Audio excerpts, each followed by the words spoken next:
Good evening, guys. Welcome back to a brand new episode of Around the Pit. My name's Toffees, bringing you all of the discussion, argument, and fun that you've come to love about Dota in general, specifically North American in the past. But we've got a fun show for you today because I'm doing this at 4 a.m. because we brought in the folks from across the pond. I'm excited to have them here. First, I do want to give a shout out to our sponsors. Razer, Asus, Republic of Gamers have both been huge in keeping the show up and running.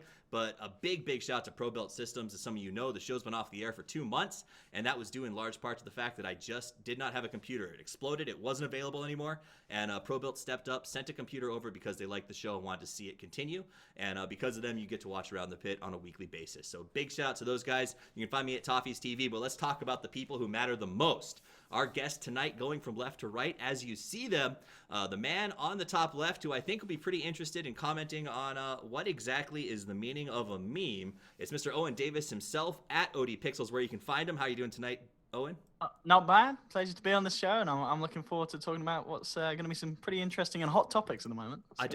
I'm excited about it too. I'm glad that you could join us here. Second on the list, the man in the middle, the guy who could probably use a little more Visine in his life, Paul Redeye Chandler. How are you doing tonight, sir? I'm good, Sam. Glad to see that you don't look like some sort of baby who's been born yellow or something, because the last time we had a meeting, you looked like you had jaundice, my friend. So I'm happy to see you look much healthier now. For those of you who don't know, if you want to go watch the pre-TI5 interview that I did with Redeye, I had been in the process of moving, so I had no lights and was literally completely green in the show. So definitely worth seeing, only to see how well Redeye handles talking to frogs in interviews, which I think is a talent that's underrated.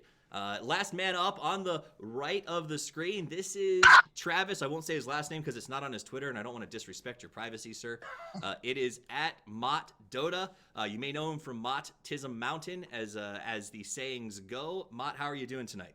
Well, it's 4 a.m, so it's a bit early, but I'm very excited to be here with all these great people and talk about casting, which is a pretty hot topic, like Owen said, and it's going to be pretty interesting, so we'll wait and see how that goes. Should be hot, should be interesting. For those of you guys who tuned in, yes, MDL is a topic that we were going to talk about on the show this week, and we still may. I'm talking to a couple of managers and team and players who are at the event who sort of want to vent and talk about it, so we may have a second Around the Pit later this week for you guys to hear about MDL. So today, before we get into it, I want you to know that we are focusing specifically on sort of the caster discussion that's been going on around the internet recently. Now, real quick, I want you guys to know the rules of the game, and then we're off and running, no looking back. Rule number 1 is points are completely arbitrary, given out at my desire and your votes if you want to over in Twitch chat. If a player makes a good point, says something highly entertaining, or really says something stupid, I can give or take away points throughout the match. The winner gets the Aegis, which is behind me, and that means they can cash it in for any future show that they desire to be on. So if you have an arch rival that you care to dumpster, you're more than welcome to come back and do that once you see that they are on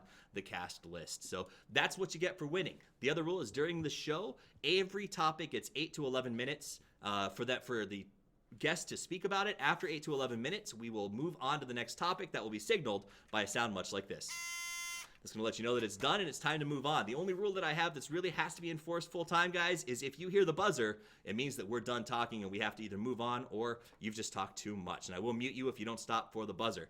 Last but not least, if you feel like you have something to say that has to get out there, you can demand a 1-minute soapbox. Everybody gets a 1-minute soapbox throughout the course of the show, and that is your chance to sort of speak on a topic, whether we're on it currently or were or will be or haven't spoken about it at all, to sort of get your feelings across and try to pick up a few points. Those of you who are familiar with the show will know that Nahaz has mastered the art of using a soapbox to win the game. You guys are more than welcome to do so throughout the process. So if there's no further questions, we want to get this done because the grand final of MDL starts in 50 minutes, and we are going to make sure that we are finished so that you can go straight to MDL from here. So that said, let's get started. First topic up is the art of the meme. Now, what I mean by this is, if you guys were on the internet at all this week, you saw tons of discussion about casters meme too much, memes are overused, Reddit even upvotes too many memes. Is the word all-encompassing for comedy and lighthearted fun? Is it being used incorrectly? So let's talk about, are memes really being overused in casting? And if they are casters doing it because they're incentivized to do so? Anybody can talk anytime they feel like it. That's rough. I think I'm going to, first of all, answer the question, are memes being used incorrectly in terms of what it's called? I think like people are talking about memes. They're using this term as like an overarching thing about just general banter for commentary, which I think is really bad. Like you'll have somebody joking on stream. It'll be like Dakota and like Ben casting, and they'll like make a joke and they'll talk about something, that's like it's just something random, but it's funny and it's it's not a meme. That's the biggest problem. I think that's the biggest issue. Is that people are not using the term meme correctly. When I think of meme, I'm like, okay, forehead, LA Google, Twitch memes, dank memes, copy pasta. That's what a meme is. And they're using this terminology so frequently that it's like they're using for every single cast. And that's not true.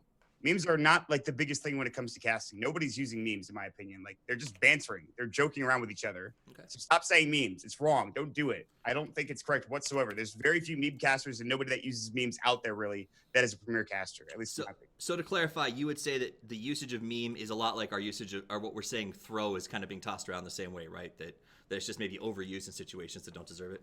Yeah, I'd agree with that. Okay. That's definitely agreeable. Yeah, no, I'm pretty much on board with that as well. I think the problem is that you have a live audience in Twitch chat, and I think unfortunately I'm going to call a few people out here, not by name perhaps just yet. We'll see whether the soapbox comes out for that. But there are a few casters who do read Twitch chat whilst they're commentating.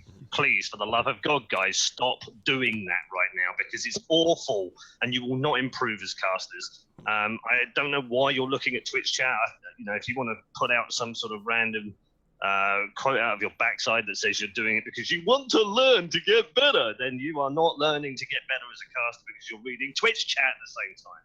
So that's the first thing. That's the first issue. The second thing is I think all casters want to be popular, right? So, of course, if the community suddenly finds something they've said is really funny, they're going to use it again and again because it was funny, and they're going to try and find, a slightly different alternative of what they've just said because it was funny and they got popular.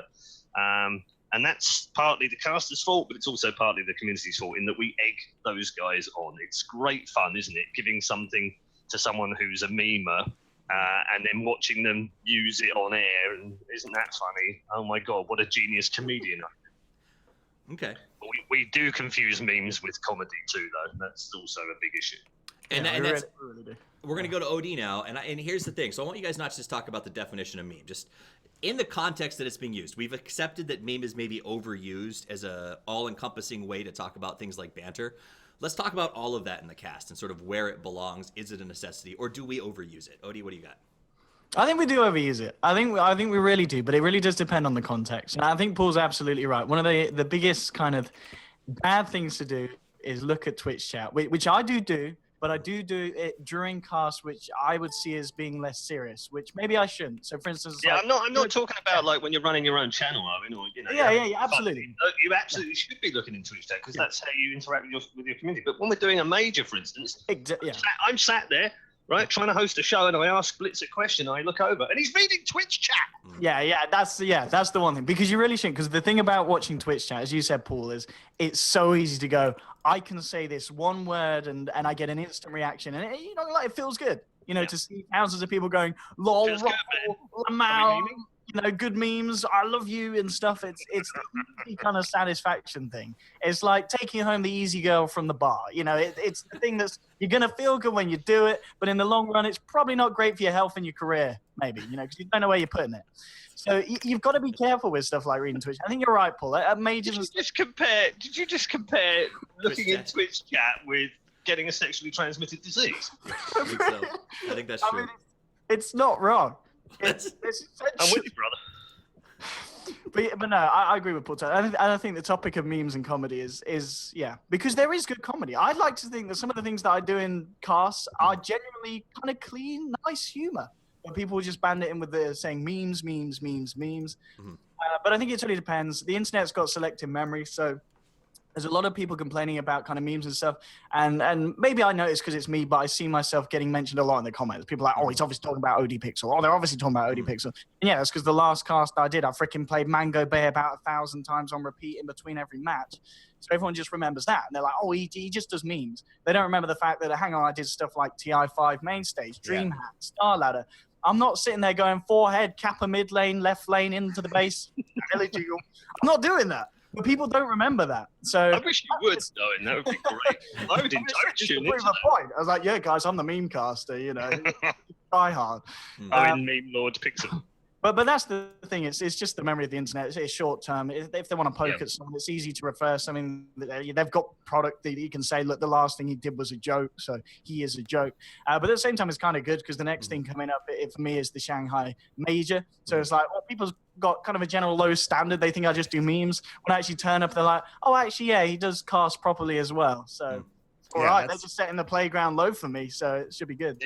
And you're bringing up the Shanghai Major now. Yeah. Thanks. Sorry, Redeye. Well, here I agree. I'm gonna miss you, Paul. First of all, Paul, I'll see you later. Get yourself back in. you're absolutely right, Owen. By the way, about I think when it comes to different types of tournaments, like of course you're gonna cast silly, or not even silly, but you're gonna cast a little bit more casually for the open qualifiers of the Shanghai Major than you will for the actual major itself. They're two different types of tournaments, and that's how I think a lot of casters view it. You know, BTS, they'll cast MDL, I think, a little bit seriously, but they're not going to go all out, you know, TI5 main stage like you were talking about, kind of serious quality. And that's where people have to kind of lower either, I don't want to say lower their expectations, but they need to change the way they view a caster who's doing a tournament. Like, let's say I'm doing, a casual tournament like Canada Cup. I'm going to definitely be more casual about it than I will for something like a bigger tournament. So, and even for Captain's Draft, because that's just the type of tournament it is, right? Like, you're supposed to have fun. You're supposed to be kind of casual. You're supposed to be memeing out to a certain extent. I don't even want to use the term meme because that's just, I don't like the word meme. I really hate the word meme. Because meme's a meme at this point. Problem that it's completely misused, right? It's a stupid word. Like if you go and look up meme right now on I think it means an overused joke. It's a repeater. Right? The actual definition of a meme for you guys, because we looked it up, is a humorous image, video, or text that is copied and spread rapidly by internet users. Yeah. And I don't remember using any memes at the Frankfurt Major then, in that definition. So screw you guys that were complaining that I was using too many memes. Well, in their defense, right, you can't win anyway, Toffees, right? Because here's the real deal. This is what they won't tell you, right?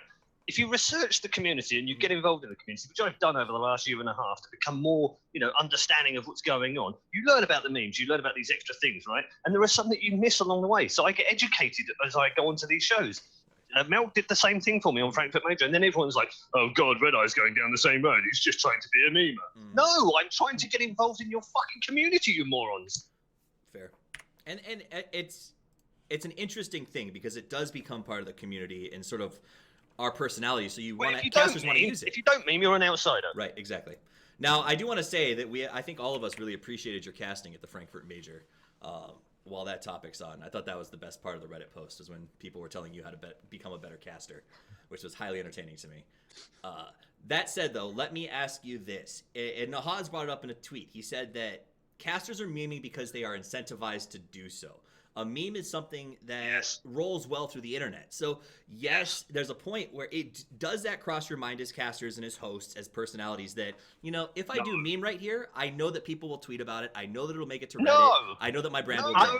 No. I do that, though. No, I don't. Well, no, some do, sure, but I don't do it. But what I do is I do my research and I learn about these things that are going on around the peripheral to understand what the community's like and to understand how I embed myself better.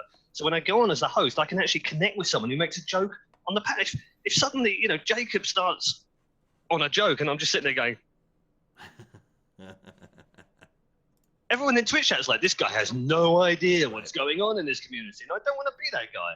I want to have a healthy respect for what's going on. So if that means I have to learn about the memes, then I'll learn about the memes. Fair enough. All right, that's about as much time as we have for meme-specific talk at the moment. If you guys want to pull it back at any point, you are more than welcome to. Here's my next topic. This may not go very long, but I think it's something that's worth talking about, and that is understanding the roles of talent at events. Do you feel that this is misunderstood by the public? Should a host or an interviewer, for instance, be able to speak to the same level as an analyst?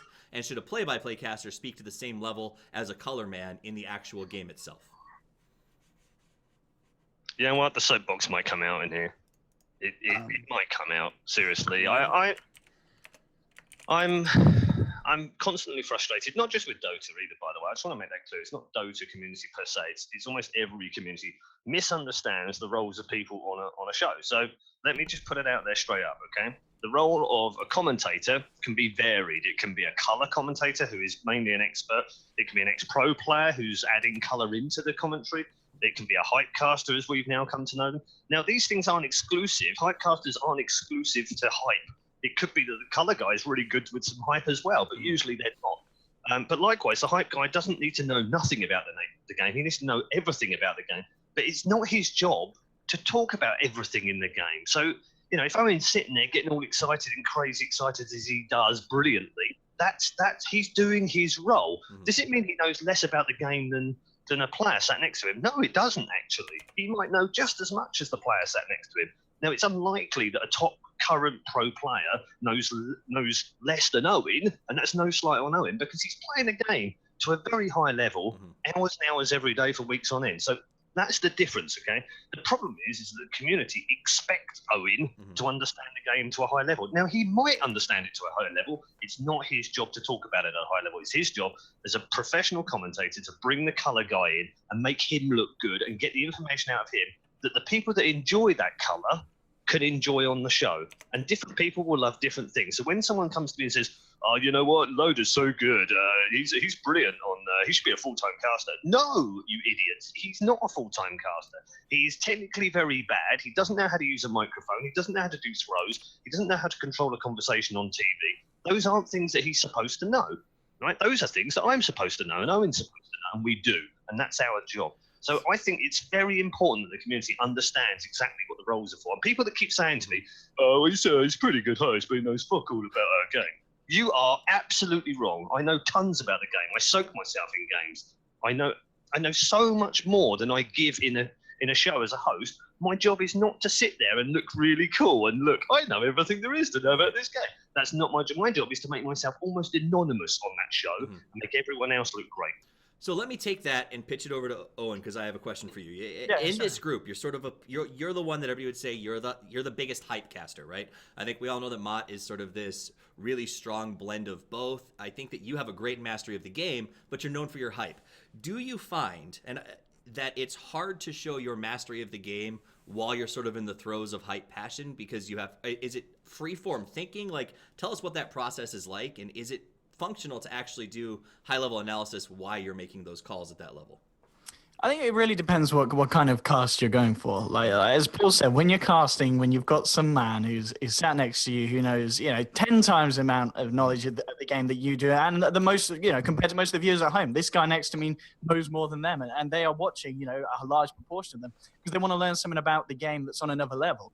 And I'm always going to refer to that person. But there's people out there that don't understand it. The best comments are ones where you get like, oh, ODPixel doesn't know anything. He's always asking his co-caster for stuff. Of course I am.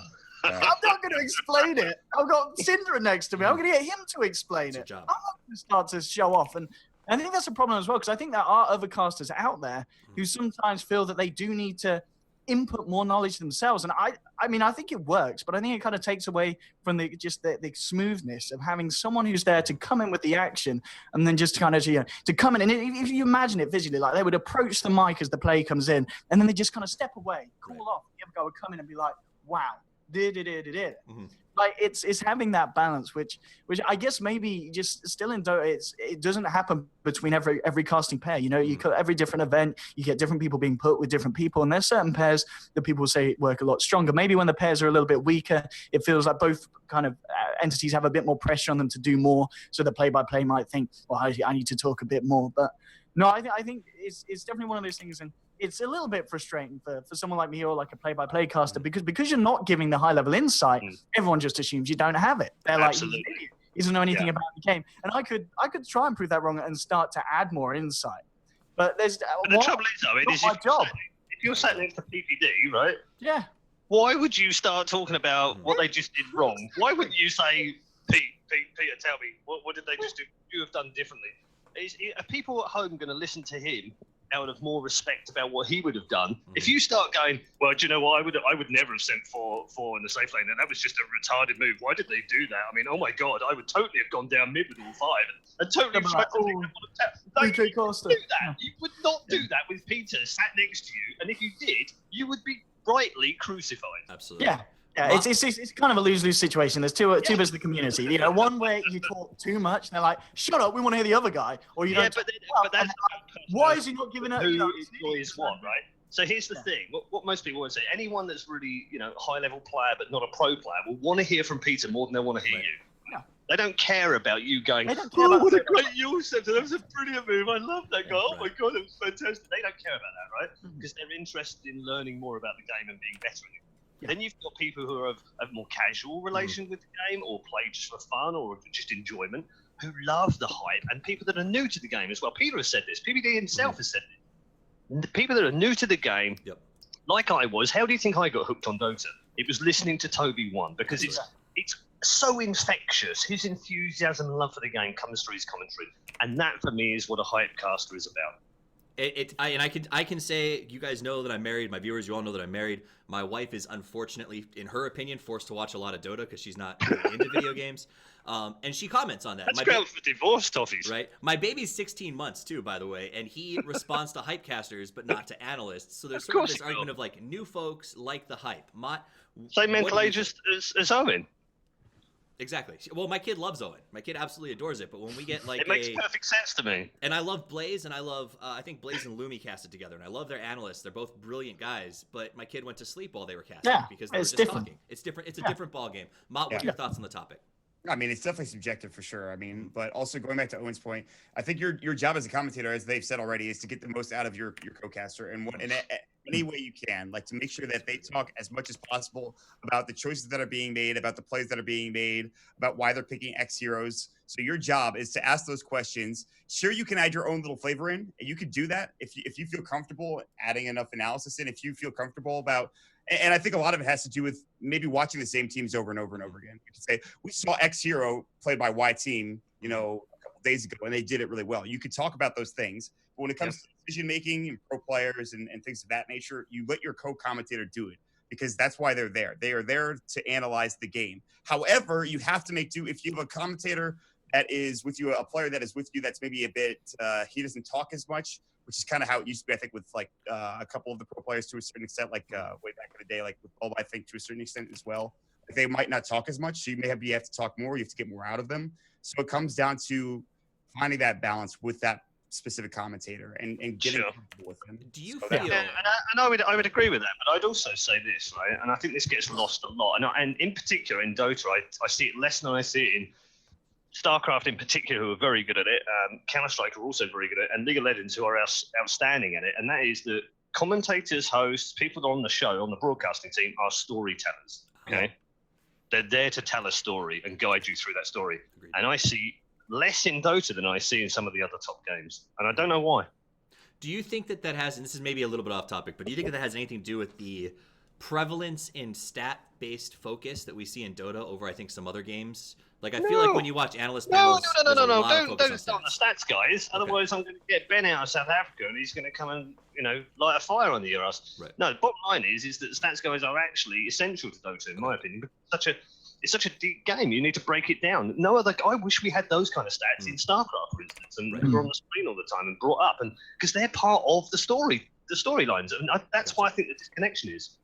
Okay. If a team has suddenly never been beaten after 45 minutes, and that's the stat that pops up, never been beaten 45 minutes whenever they've gone with putts, for instance, but you're like, oh my God, that's a really cool storyline. I rarely hear the casters pick up on that and then go, do you know what? That's something to focus on. We should talk about that now. Right. How about knowing that before you go into the game? Now, do you guys feel with the increase in pros and sort of experts coming in as co-casters, that's putting an onus or a troublesome burden on play-by-play casters to be like mini hosts to some extent? Like, not only do you have to focus on camera work and play-by-play, but you also have to sort of pull out conversation. And is there a solution to that? I think as Maut said pretty much when he touched upon this, it is depending on who you're casting with, there is more kind of pressure on you to act as that kind of conversation maker, because you know that the person with you, they know a lot of great stuff, but they're not really great at conveying it, and they might do it in a convoluted way. They might overtalk their point. They might not. They just say it in a way that's not necessarily great for the masses. Maybe for their personal fans, they think, oh, that's amazing insight. That a sentence, but for people just tuning in, they're going to be like, who the hell's this kid on the air with? Because they understand kind of the fluidity of the main person, but if they don't know who you're with, if they don't know the game, they're going to be like, why is this person given a microphone? They can barely string a sentence together. I think there's definitely more pressure, but I think that just improves over time. There's a great point in Twitch right now. Yellow Swag says the reason there's no storytelling in Dota is because casters care more about their building their own brand than the brands of players and teams. And I don't know if that's true or not, but I can tell you for nothing that we should absolutely be building the brands of the teams and the players, because without them, we're nothing. Yeah, I think Charlie, the manager for EG, put it really well. He was on the show and we were talking with him, and he said everything that we do should be 100% about the teams, the organizations, and sort of the players especially, and what they do. Do you feel, and this will transition us into the next topic, that it's our job as casters to do we over criticize, or are we too hard on players during the cast? Because a lot of people are saying that. All right. No. No, I think that topic is we Duffy. need to be able to criticize the I players. have to ask the questions Reddit asks, or everybody. We have to be able to criticize the players. Okay. Yeah, absolutely. You absolutely should be like, go and watch any other sport. I hate using the whole traditional sports. It's like a traditional sports and copy exactly what they do. I'm not saying that, right? I'm saying, is it reasonable that a commentator sees a poor bit of play and says that's a poor bit of play? Yes, it is. Absolutely reasonable. Is it reasonable to say, oh my God, look at PPD. What the hell is he doing? What a moron. No, it absolutely isn't. Shouldn't be doing it. It needs to be done with respect, the same way as it's done in any other sport. If there's a poor play, call it. If you don't call it, you are not a proper commentator. If you call something disrespectfully and you slate a guy for doing something that you think's wrong, back it up with an opinion. If you slate him and you get it wrong, own up to the fact that you've got it wrong. And I think then it's absolutely fine. The problem we've got is that Dota in particular is very protective of players against casters. So they separate these two things and they kind of go, oh, casters are like 3K MMR. They shouldn't be able to complain about PPD. Oh my God, what are they doing? And that's absolutely the wrong way to look at it. Casters are there to do both sides of the coin. I will often criticize Counter-Strike players. Now, the reason that I do that isn't because I don't like that player. It's because they've made a poor bit of play. Get Right will tell you. I've slated Get Right sometimes in the past. He's probably one of the best players, if not the best player in the last 10 years in Counter-Strike. But I've plenty criticized him when he's had a bad game. And he's come up to me afterwards and gone, you're a bit mean. And I've gone, yeah. Would you say you had a good game? Yeah, I No, it's agree. okay then, right? Yeah. And he's like, yeah, at least you're fair with it, because when I'm playing really well, you're like, kissing my ass. Right. Ah, okay. So, it works both ways, right? What So do I you think got, it's Matt? fair and you're respectful. I think you should absolutely be criticizing plays or players if they're having a bad game. Yeah. We do it in sports all the time. If we sat there watching NFL and some quarterback gets sacked 46 times in a game, yeah, I was talking about the playoffs, you are going to hear it from the commentators, even on Fox.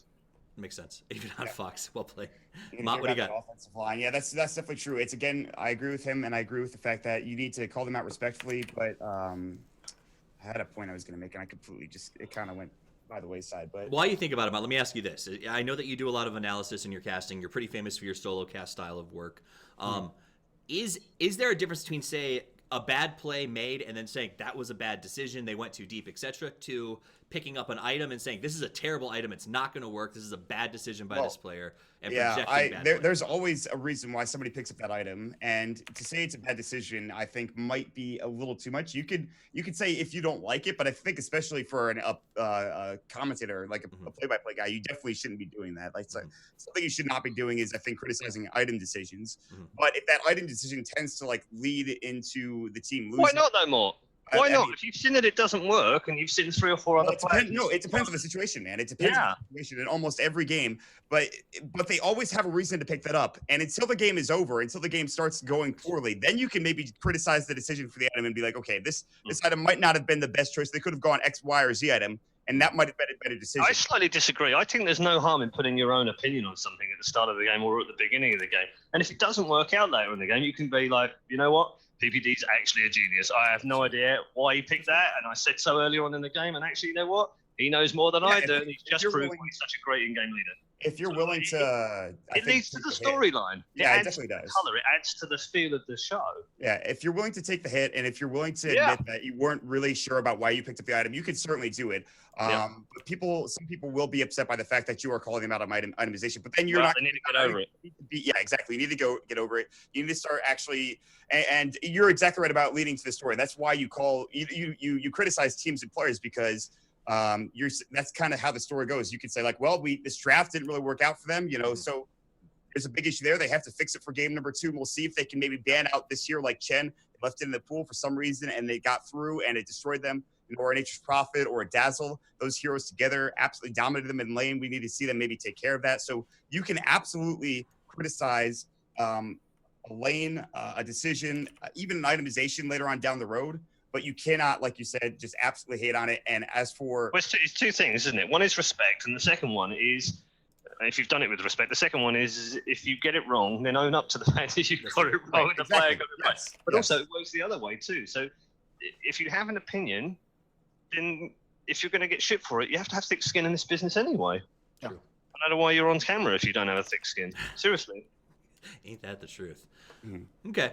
Odie, do you have any thoughts on this topic, or do you want to move on to the next one? No, I think pretty much as we touched on, I think, we should kind of call players out. We should not feel that we can't do it because we're going to get a huge backlash. But I think we have to be very, sensitive of when we do it. I think a lot of times when we are going to criticize maybe a decision or an item pickup because we've got a high-level codecaster, if you want to do it safely, it's the best way to do that. You see something that you don't think is great. You don't think you don't say it. I don't say, that doesn't look great. I'll be like, Sind, he's gone for this. It's a little bit different. I'll do it in a kind of a softer way. That leads Absolutely, with respect, in other words. Awful. And then when Sin says something's awful, the community's going to be like, haha, so yeah, he's bang on. No one's going to make a Reddit thread going, oh, Cinderon's criticizing PPD's build here. What is this? But of course they'll do it if I criticize it. But yeah, just get your co-caster to talk about stuff like that. Have a bit of... but also back it up, Owen. The other thing is, if you're going to say, look, I think that itemization is terrible, and then you just leave it, then of course the community. Then you're an idiot. The player's going to get upset, and you're an idiot. If you're actually going to say, look, the itemization is really bad because of this, this, and this, and I saw it in this match, and it didn't work because of this, that's a perfectly valid piece of information to add into the commentary. There's nothing wrong with that. Sounds like we've got a pretty good consensus on this one, so we'll move on to the next topic in the interest of time. This is one that I'm interested in hearing you guys talk about. I made a post about it. Redeye, you actually responded to this about caster preparedness. For the guys on your right and left, I know that they cast a lot of games. In fact, I invited you guys because I know that you have an incredibly high saturation level for how many games you do in a small amount of time. Once upon a time, Maut, especially you and Coddle Guy used to post pictures of your sort of preparation books on a regular basis on Twitter. We don't see those things as often anymore, and the question is this. With the saturation level of tournaments and the demand for popular casters, do you have adequate time to be as prepared as these pro players seem to want you to be for these events, or is saturation hurting the quality of the show? I think everybody has the time to be prepared, absolutely, because you're constantly watching games, you're constantly looking at the meta, you're constantly seeing what heroes are being picked, and you're following the teams that you should be following generally. Like you're used to following, pro-European teams, pro-American teams. For myself, obviously, it's very important that I cast them and I follow them. So, and it also helps the fact that we see a lot of these stats people come on, like Knoxville, and everybody starts posting these stats Bibles up, which helps us even further. We can have our own statistics and own information that we can bring into the storyline of a game, of a cast, and talk about it. Like, they've picked this hero a lot. They seem to run well with it. But it's also that you have more preparedness because of people like the stats, people like the host as well, like Redeye, of course, being prepared himself. And so that helps us in the long run. So that's like the biggest thing I think about being a caster is being prepared. If you go into a cast and you don't know the teams, you just start talking about stuff that you don't know anything about, you have no idea what heroes they pick. That is, to me, that's like, I hate the word unprofessional because it's getting thrown around a lot in commentary. But if you don't go ahead and do your research about teams or about Dota in general, about the meta that's going on, if you're a commentator, I feel like that's really disrespectful. I feel like you need to be prepared. Right, that's the definition of unprofessional, right? People talk about professional in really weird ways, especially in Dota. He memes too much, he's not professional. Well, just because he memes doesn't mean he's not professional. He asks too much questions. Well, just because he asks too much questions doesn't make him unprofessional.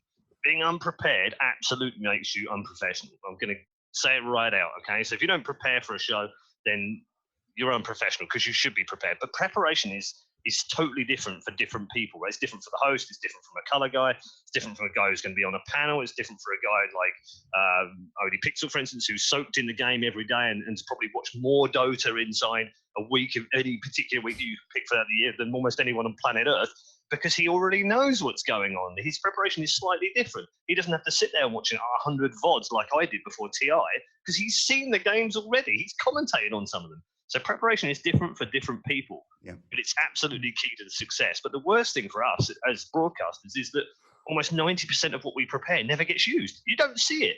You sit there thinking we don't have any knowledge and we don't know the game very well and we don't know this and we don't know that. And that's all cool. You can be like that if you want to be as an audience, but could guarantee you it is totally different. The realism is totally different.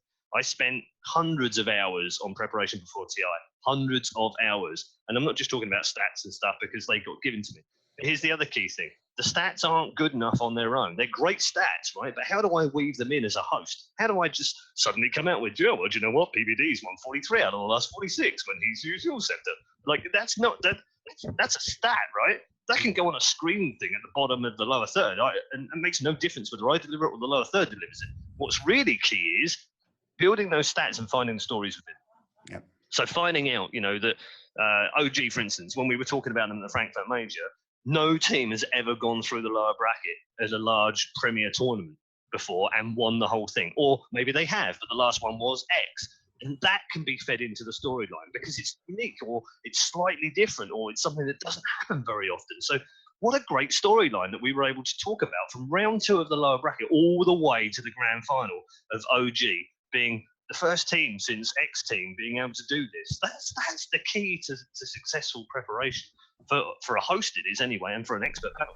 And it sounds like you're sort of saying to a certain extent as well that part of professionalism is if you don't have the time to prepare, don't take the fucking job. Absolutely. So let me ask you this to spin off of that, and I think this is important. I want to ask Odie, and I think Maut as well. You probably have experienced this recently. Odie, you burst onto the scene about a year ago. Before that, you were a struggling caster like the rest of us. We were all grinding 82L, praying to God BTS would call us to do a cast, and you would get that call, and the call would come in 15 to 25 minutes before the game. Do you feel like that in this sort of casting? I used to turn them down.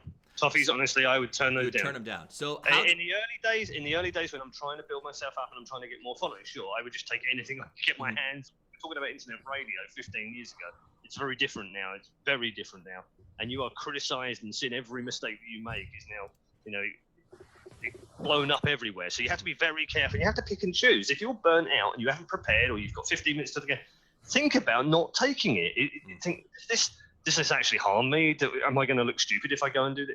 I might do. Do I really want to do the game because it's 2 great teams? And do I know these 2 teams anyway well enough to get by without actually going into more depth of preparation? Then that's probably okay. I'm not saying, no preparation means you should never do a show, but you've got to be careful about it. And I'm talking about major events or even just big events where you go on LAN and you're actually commentating. You should absolutely be prepared for those. Well, what about small stuff? And my question is small things. So like breaking in, and it is an example. I think about 6 months ago, I personally, and I can say that I took a cast for a Chinese coverage that I thought, I could use the money, I could use the exposure, 20 minutes to prep. I don't know these teams very well. And we ended up with, I think 70,000 viewers, and I quit casting for 2 months because the backlash was so ridiculously brutal. Were you prepared? I thought I could prepare in 20 minutes. I wasn't ready, and it got to me. And you could see that effect. But as you guys know what it's like to break into a very difficult scene, sure. How do amateur casters survive in sort of this tenant? And does the public have a right to be as hard on them as they are being when they're covering the 5th game of MDL group stages because nobody else can? I don't think you can say is the audience allowed to be critical of a caster. Yes, they're allowed to be critical of a caster at any time, at any given time, whether they've been doing the job 1 minute or whether they've been doing the job 15 years. The audience are king as far as that's concerned. In the sense of, is that fair or not? Is life fair? Pretty sure it's not. So, toughen up your skin. Get over it, get back into it if you want to be successful. I know it's really harsh, but that is the world that we live in within esports. We're a very critical bunch. We're a very critical audience, and I think we demand a very high standard, and I think that's great. I wouldn't want to be held to any other standard, and that happens to everyone. It's whether you've been doing it 5 minutes or 5 years, you get the same treatment. So if you know that, then build up slowly. Go and find your own channel, build up your own fan base. Go and do some smaller online tournaments, get better at it, ask your peers for advice, ask other people for advice, ask close friends for advice, how you can improve, and then work on it. Some of these guys that are breaking in now, Owen in particular has broken in the last year or so, haven't just been doing it for a year, didn't just suddenly wake up one morning and just, you know what, I'm going to go to the international, I'm going to commentate. They worked hard at it and they've practiced and they've learned from other people and they've taken advice on board and they've taken the hits from the community when they've been given a hard time. So all of that's part of the package. Don't like it, don't come. Okay. ODPixel, Maut, anything to throw in there? I think Redeye's pretty much touched upon it. You Yes, I mean, going back to your comment about how if you get a certain offer to do something big, it is a big risk, and it is something that I think, we are seeing maybe people being thrusted into kind of bigger games, a bit too soon. I mean, to name names, obviously recently with Llama and Lyrical, I think they've had it tough because I feel that they have been put on loads of big games, maybe they just weren't ready for, which I think does hurt them, as Paul says. I agree. As the community, I agree. We have a really bad penchant in esports, not just in Dota, but in esports in general, of finding the next great talent and then just going, oh, look, there's an arena event with 15,000 crowd and 300,000 people online. Yeah, let's put them on stage for that. They'll be great. And then that person's kind of like, okay, sink or swim then.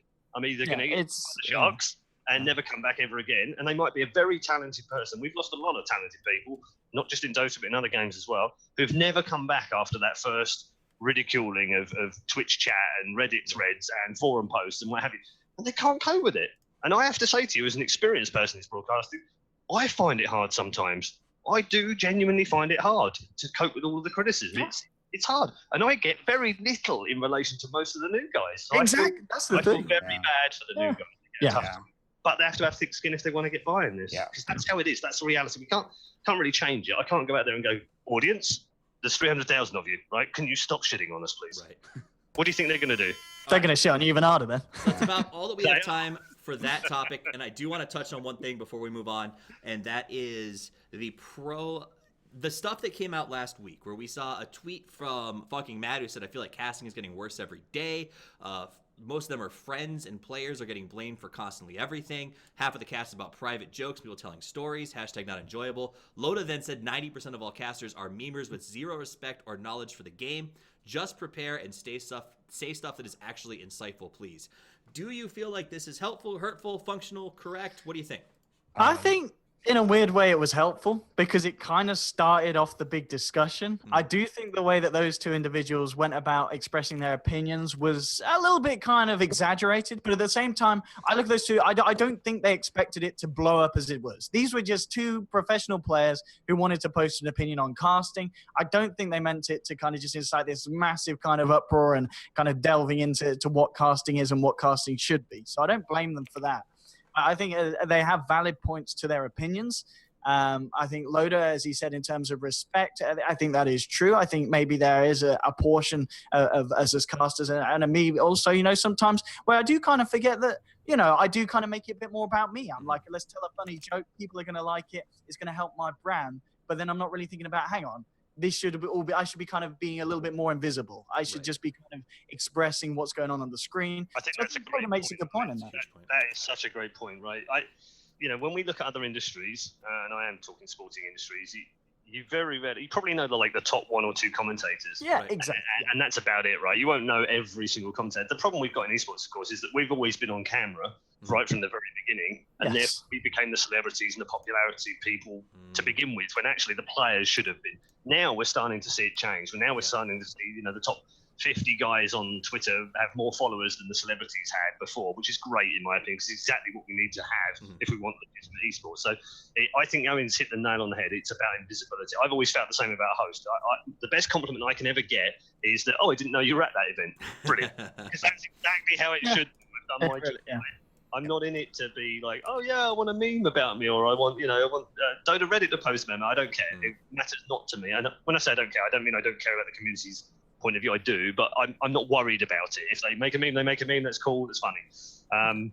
But the point is really, you want Reddit to be filled at a major tournament with posts about what a great play that was, or this team are doing amazingly, or that player's on fire, or oh my god, can you believe Invoker's really that overpowered? You want those kind of posts up. Well, maybe you don't want Invoker, but you want those kind of posts on Reddit, and you want the community to be enjoying the show and criticizing plays rather than the broadcast or the production value, and that's what you really want. And we're not quite there yet because we're not as professional as maybe the TV sports stuff. I mean, yeah, that's the thing. I think as well, I talked about before how sometimes I might say something that I feel is going to be funny and get to Reddit. But the best posts and the best things that you see shared are clips of an amazing play happening. But you're casting, and not a single person in the comments is talking about the caster. Actually, I don't mind that so much, though. And I'm okay with that, because that that kind of, when someone picks out a great passage of play and it's got your commentary on it, it makes me feel really proud.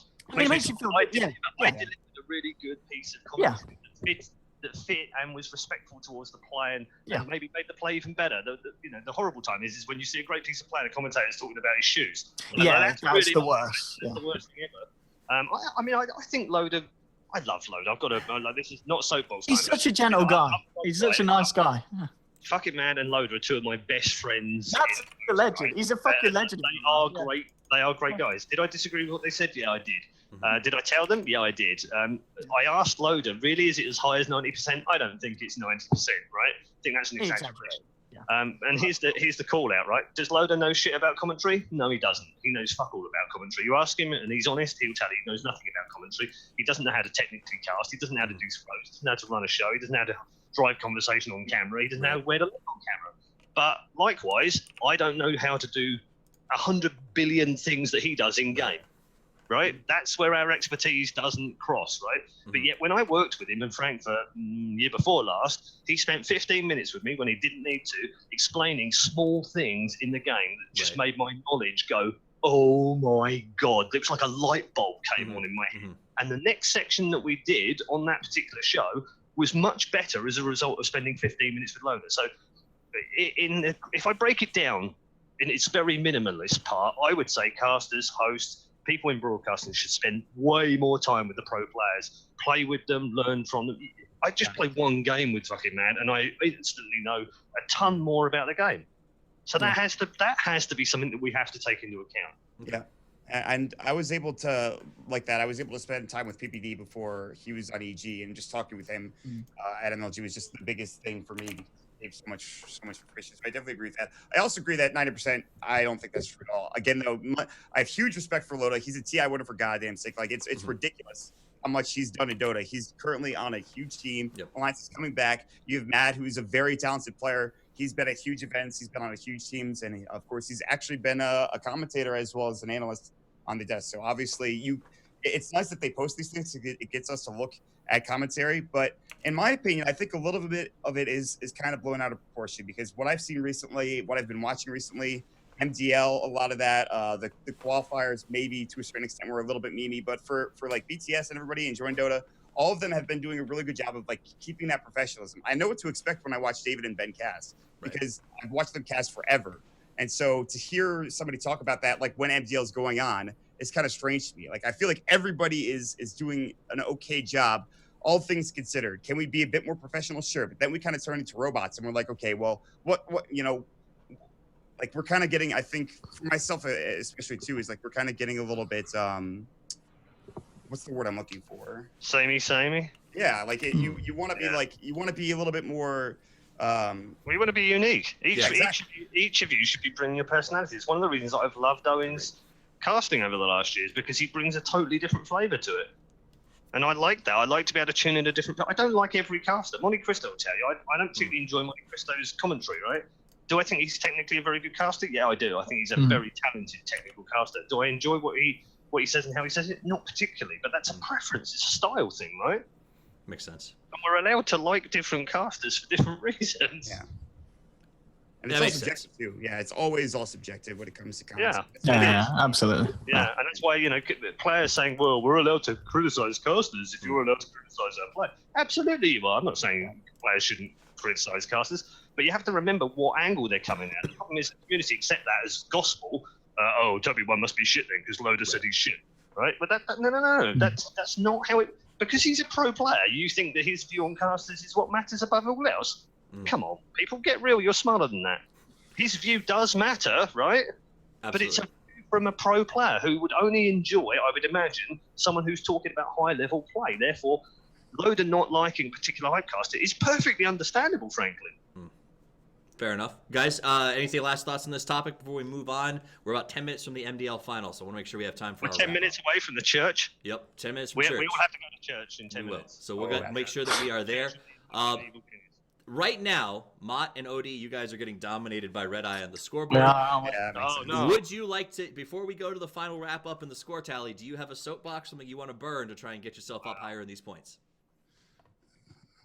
No. I mean, All right. Nah, man. Just I'm thought chill. It's been a nice conversation, you know. Yeah, I we're just- thought they were our ages. It I does saw look like someone it just say cracks that. me up. I saw somebody say that. All right, guys. So that's basically it. We like to keep the show short so it's digestible. I appreciate everybody tuning in. Let's go over the points in the review. Now the points are arbitrary, but a lot of fun, and I think that we want to make a big shout out to ODPixel for being here. I know that you are a very busy man, and I appreciate you giving us some downtime to stop by. You can find him at ODPixel. Do you have any shout outs or thoughts for the folks before we finish up tonight?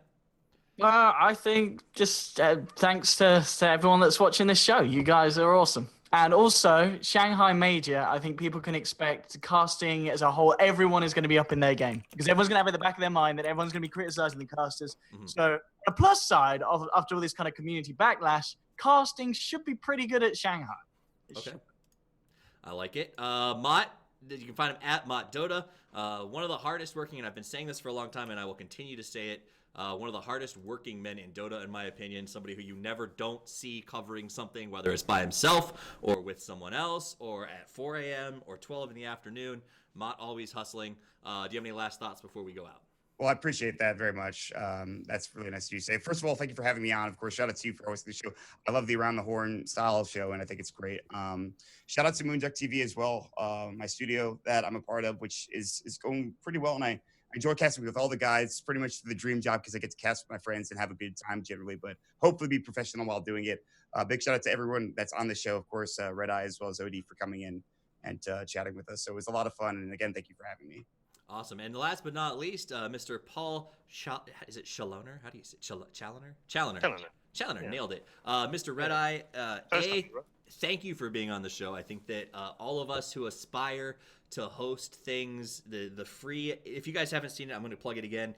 The free document that Redeye has released online that has Stop it now, pointers. Toffee. I'm going red. What do you mean you're going red? I'm blushing now. Oh, well, it's good. And it's something that we've covered again. And when you were on the show, we talked about it. There's no formal training, really, on how to be a host in a lot of ways. No. I have a theater and stage degree in college, and there was no classes that said how to host a live event. So this is something that is tough to grow into, and a resource that people would buy that is instead made free is super awesome. So this is my chance to thank you for that, and I want to on a public forum. And if you haven't seen it, if you're an aspiring host, interviewer, anything, go check it out. It's very easy to find. Redeye, do you have any last thoughts before we go to the soapbox? No, just thanks for having me on. It's a lot of fun doing this, as Maut says, this round the horn kind of style thing. I think we should see more of this, and hopefully see some other personalities come on and have some fun. My apologies to Owen. I really do love you. I didn't mean to dumpster you. I did. Maut, keep doing great things, and Toffee's, carry on doing these cool shows because I think the community needs it. Thank you very much. Just one final thought, right? Okay. Well, This is for you get a full minute to yourself when you want it. So Okay, so no, this doesn't need a minute, but just everyone in the community of Dota, right? Okay. Professional does not mean you can't have fun. okay. Just saying. So there you go. Professionals doesn't mean you can't have fun. Gentlemen, the scores are in. The Aegis goes to Redeye, so you're welcome to come back anytime that you want to, sir. Thank you, sir. You've also earned a 1-minute soapbox if there is something that you still feel like needs to be addressed. If not, we can just call it. It's up to you. We're all good. All right, gentlemen. Guys, a big shout out to ProBuilt Systems, Razer, and Asus Republic of Gamers for making sure that we continue to be on the air. Making content from your basement is not the easiest thing in the world, and these folks make sure that it is just a little bit more doable. My name's Toffees. You can find me at Toffees TV over on Twitter. I will self-plug because, hey, we talked about it earlier. Sometimes you just got to do it. I hope to see you guys next week. Actually, I'm sorry. Next week is the Super Bowl, so we will be taking the week off to watch football. Go Broncos. Yeah, go Broncos. And we will all be cheering the Broncos on. I'm an Indy. I live in Indy, so I'm a Peyton Manning man at heart. So I'm excited to see the game. Make sure you tune into it or don't. I don't really care, to be honest with you. That said, we won't be on